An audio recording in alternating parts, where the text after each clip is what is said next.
Hey guys, welcome back to Quarantine with Krystin, episode 2. I hope everybody is healthy and safe and that your loved ones are healthy and safe as well. I know that, I think we're on day 39? I don't know. I told you I'm not keeping track. I think keeping track is worse. But I wanted to thank everybody first and foremost for the overwhelming love and support. I really can't thank you enough. I've been wanting to do this for so long and just finally pushed myself to do so, and maybe I can thank the quarantine for that. I don't know. But I did want to talk about something. A lot of us being cooped up in the house with, our mental issues and having anxiety and depression and all that stuff. It's not fun. And I actually saw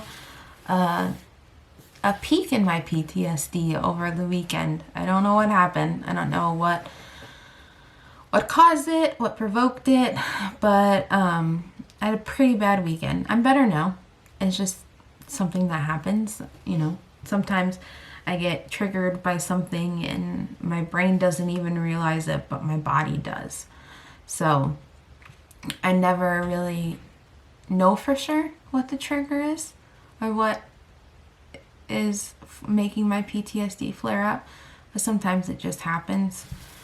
I am fortunate enough that I had texted my therapist and told her that I was having a really bad time and I was feeling pretty down, and she is awesome. I'm really fortunate, and she had texted me and asked me in what way could she support me, and I was actually at Lowe's getting paint and because I was so determined to get this office painted, and for some reason I have like two modes with my PTSD. I can be very angry and just pissed off and motivated, and that's kind of how I was. I was like, all right, I'm gonna go get paint.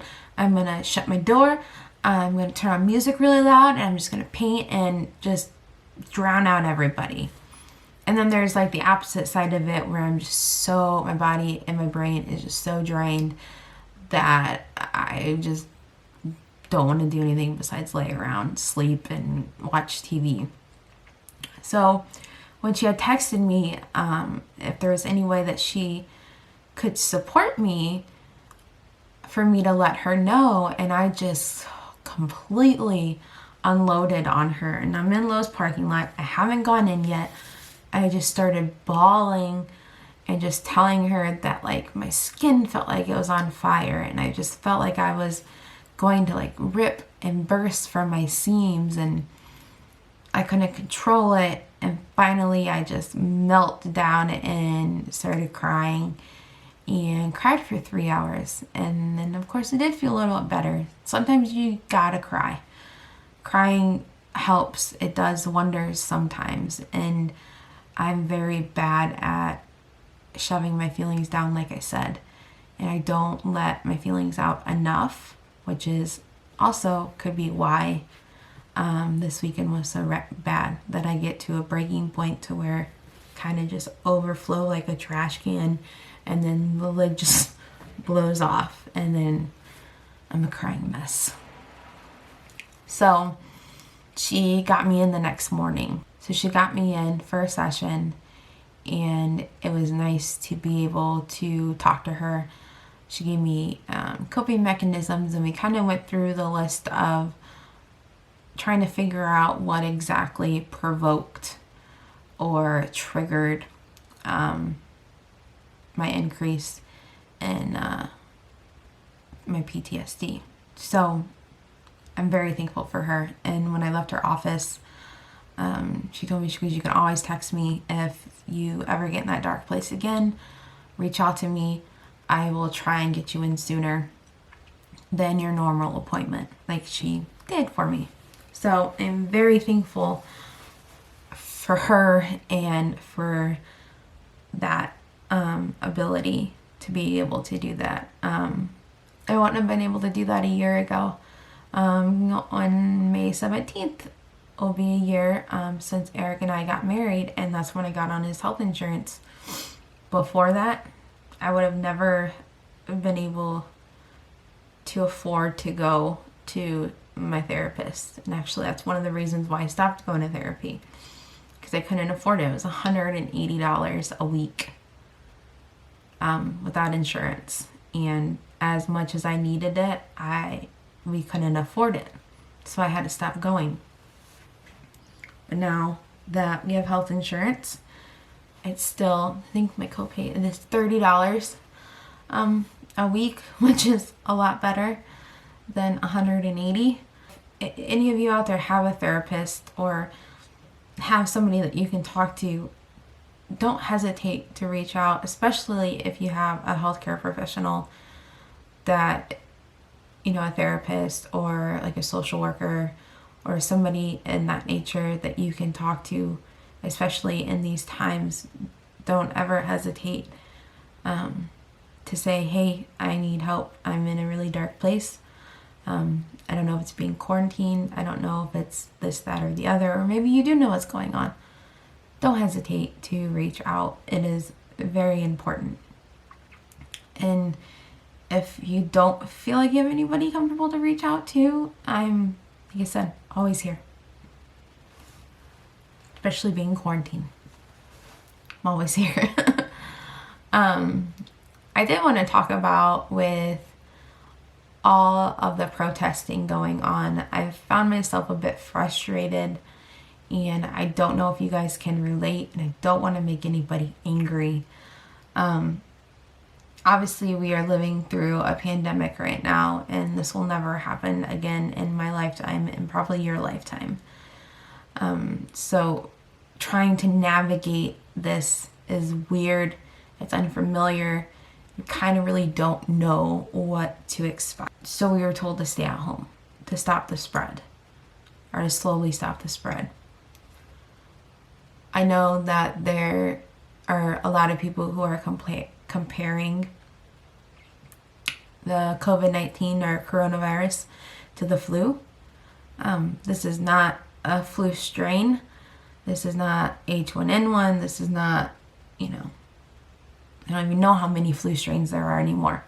But this is not a flu strain. This is something that our immune system has no immunity to. Our bodies have never been exposed to this before, which is why it's spreading so fast, which is why people are going from experiencing slight symptoms to being on a ventilator and dead in a matter of days, and sometimes in a matter of hours. You can believe what you want from the media. You can believe, I hate that everything is politic related and that everyone has to compare something to Obama, something to Trump. At the end of the day, the way that I think about it is people are still dying. People are still getting sick. People are dying alone and terrified without their family members. And on the other end of that, their family members aren't getting the chance to say goodbye. And they're going to live with that for the rest of their lives. So take the politics out of it. Take the media out of it. I'm not here to tell you who to believe or not to believe, but all I want you to do is to think about your loved ones. Think about yourself. I know at the end of the day, even if 50% of this was true, even if a quarter of this was true, I would not risk getting my loved ones sick or myself sick. If it takes having to stay at home for a little bit longer to make sure that our country gets a handle on things, to make sure that we are slowly stopping the spread by washing our hands, by wearing our masks, and only going out when we absolutely have to. I only go out when I need prescriptions filled, or if I absolutely have to go to the grocery store, if for for some reason Eric can't go. I have a compromised immune system, so my anxiety is crazy about it. I'm constantly telling my kids, especially when we get them from their moms, like the first thing they do when they walk in the house is to wash your hands, and sometimes I make them change their clothes. It's a very scary time right now, and I'm not here to tell you what to do, because I would never do that. I just want you to think about the people that you love and sit there and really think that if going out and protesting stay-at-home orders is really worth running the risk of getting someone you love sick. Even if you're healthy, you might just be a carrier and you pass it on to somebody that you care about. I really think that this is a time for us to all come together, and I feel like with all the technology and everything going on in the world, we have never been further apart, and we need to fix that. We need to be together. We need to love one another. We need to care about our neighbors. We need to care about the health and well-being of others, even if you don't know them, even if they're strangers. We need more of that. We don't need hate, especially right now.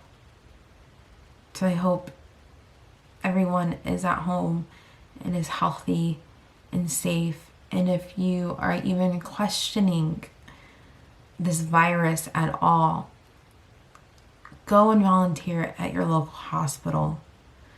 Go and just try to picture yourself in one of our amazing medical professionals. I know firsthand a few people who have seen it, and it's not anything to mess around with. So please stay at home. Like I said, I love you guys. Stay home, stay safe, and we will get through this together. I promise you. All right, guys. Bye.